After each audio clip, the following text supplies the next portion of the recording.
Hello friends, ఎలా ఉన్నారు? వీడియోలోకి వెళ్ళే ముందు ఒక చిన్న కథ తెలుసుకుందాం. ఒకసారి ఒక పిరికివాడు ఒక శ్మశానం దాటవలసి వచ్చింది. ఎవరైనా వచ్చే వరకు కొంచెం సేపు ఆగి, కొంచెం దూరంలో ఒక వ్యక్తి వస్తుంటే అతనితో కలిసి ధైర్యంగా ఆ శ్మశానం దాటేశాడు. ఇంతకీ విషయం ఏమిటంటే, ఆ రెండో వ్యక్తి వీడికన్నా పిరికివాడు, కానీ కేవలం వీడికి వాడు తోడున్నారు అని ఒకే ఒక్క భరోసా వాళ్ళని ధైర్యంగా ఆ శ్మశానం దాటేలా చేసింది. నిజ జీవితంలో కూడా మనిషికి కావాల్సింది అలాంటి భరోసానే. నేనున్నాను అనే భరోసా ఒక మాట సాయం. ఏమీ కాదు, నేనున్నా అనే చిన్న మాట చెప్పి చూడు, మనిషికి ఎంత బలం వస్తుందో ఆ బలంతో ఆ మనిషి ఏదైనా సాధించగలడు.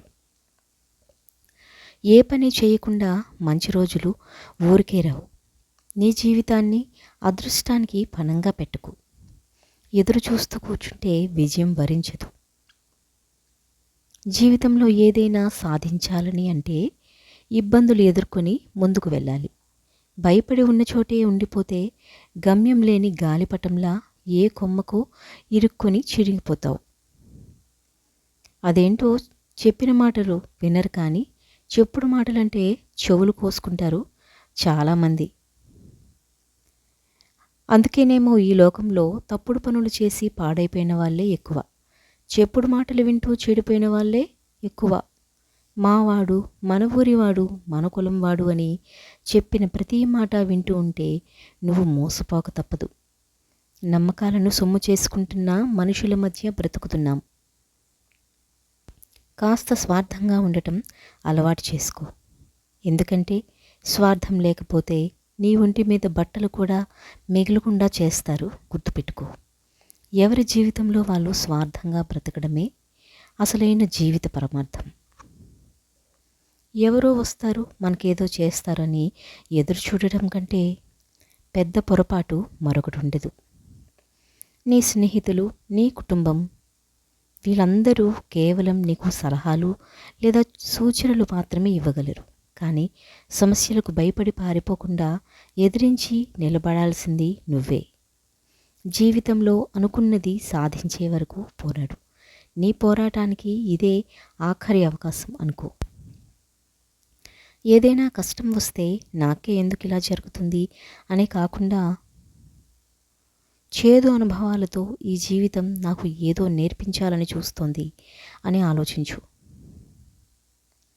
ప్రతి అనుభవం నీకు ఏదో ఒక చోట ఉపయోగపడుతుంది. ఎందుకంటే ఏ అనుభవం కూడా అంత సులభంగా రాదు, అనుభవిస్తే తప్ప. చిన్న చిన్న సంతోషాలకు కూడా సరిపోని జీతం సంపాదించడానికి ఏళ్ల తరబడి 1,00,000 రూపాయలు ఖర్చు పెట్టి కష్టపడి చదివి పరుగులు తీస్తున్న ప్రపంచంతో పోటీపడి ఉద్యోగం సంపాదించి ఇష్టం లేకున్నా నెలంతా కష్టపడి పని చేయడమే మన దేశంలో చాలామంది జీవితాన్ని గొప్పగా బ్రతకడం అనుకుంటున్నారు. కాదంటారా? మంచునీరైనా మురుగునీరైనా చెట్టు ఎదుగుదలను ఆపలేవు. మరి ఎవడో ఏదో అన్నాడని నువ్వు అక్కడే ఆగిపోవడం ఏంటి? ఎన్ని కష్టాలు వచ్చినా ముందుకు సాగిపోవడం నువ్వు ఆచరించాల్సిన ధర్మం. దృఢ సంకల్పం, తరగని ఆత్మవిశ్వాసం, బలమైన కోరిక ఉంటే విజయం నీ దగ్గరికి తప్పక వచ్చి తీరుతుంది. జీవితంలో నువ్వు పెట్టుకోవాల్సిన ఒకే ఒక రూల్, నువ్వు అనుకున్నది అనుకున్నట్లు ముఖం మీద చెప్పడం. ఎవరైనా ఏమైనా అనుకుంటారేమో, ఇలా చేస్తే నా నుండి దూరమైపోతారేమో అని అస్సలు ఆలోచించుకో. నీ వాళ్ళైతే నిన్ను అర్థం చేసుకుని నీతో ఉంటారు.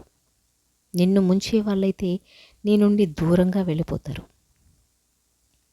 నా దగ్గర అన్నీ ఉన్నాయి, నా జీవితం గొప్పది అని ఎప్పుడూ గర్వపడకు. ఎందుకంటే మనిషి జీవితంలో అదృష్టం అనేది ఎంతకాలం ఉంటుందో చెప్పలేం.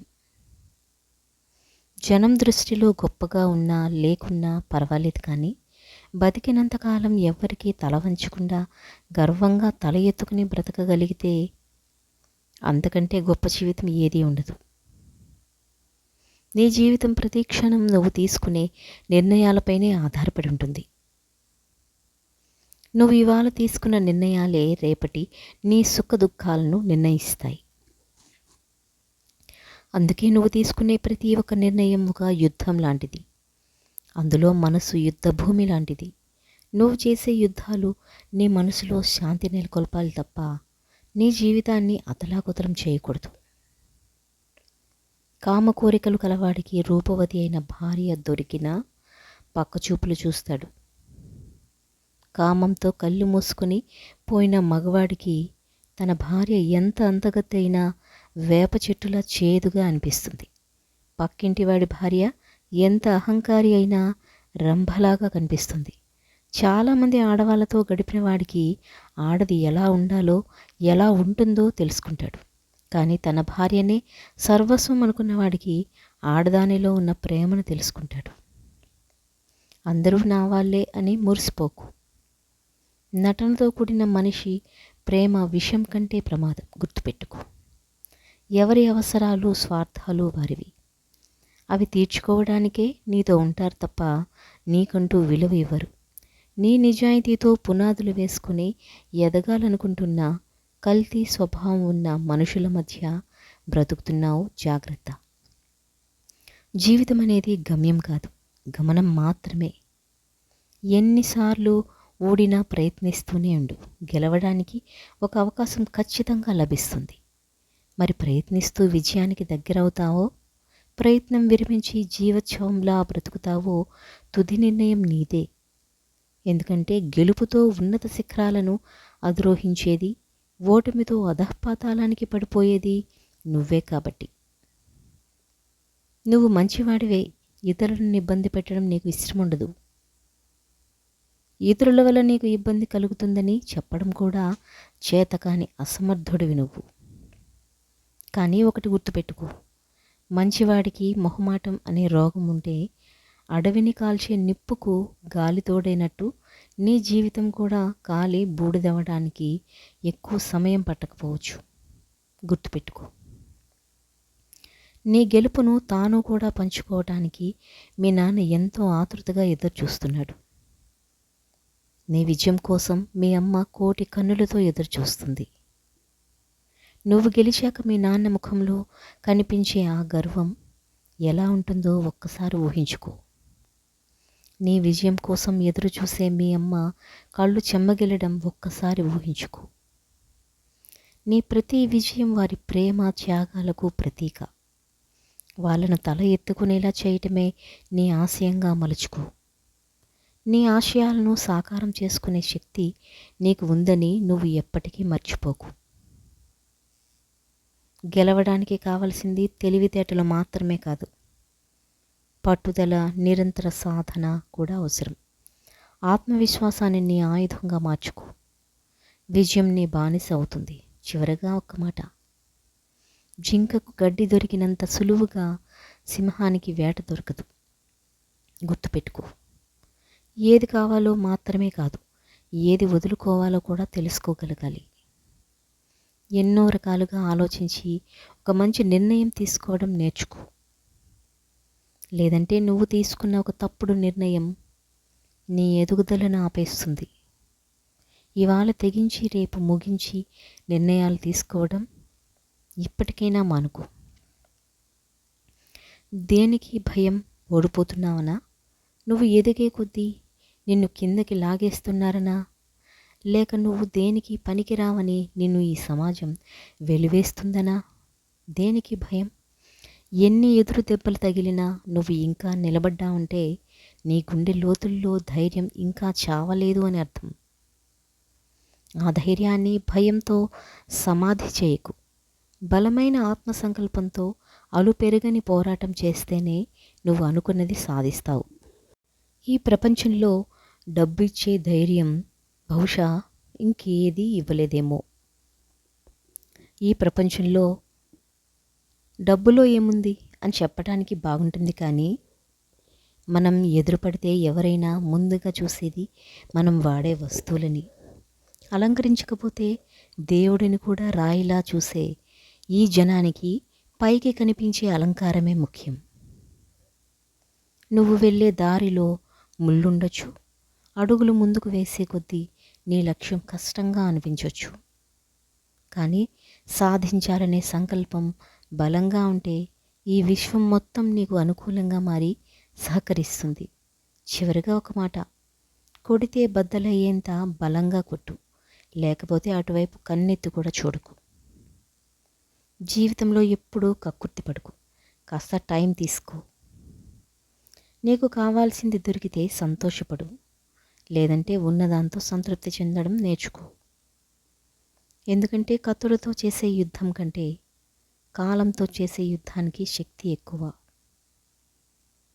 ఏ బంధమైనా నిలబడాలంటే అర్థం చేసుకునే అంత ప్రేమ ఉండాలి.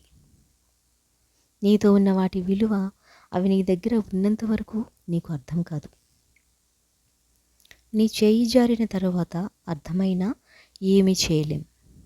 అది ఏమైనా వస్తువులైనా, బంధువులైనా, చివరకు నీ స్నేహితులైనా.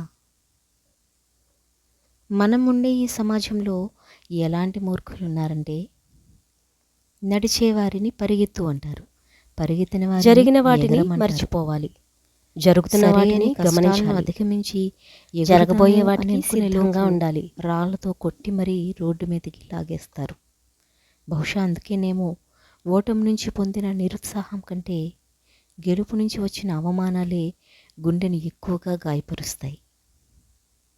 మనం అందంగా రాసుకున్న జీవితం అనే మన కథలో అనుకోకుండా ఎంతోమంది అతిథులు వచ్చిపోతూ ఉంటారు. కానీ ఇందులో ఎవరూ శాశ్వతం కాదు. నీ వస్తువులు, డబ్బు, చివరికి నీ ప్రాణం కూడా శాశ్వతం కాదు.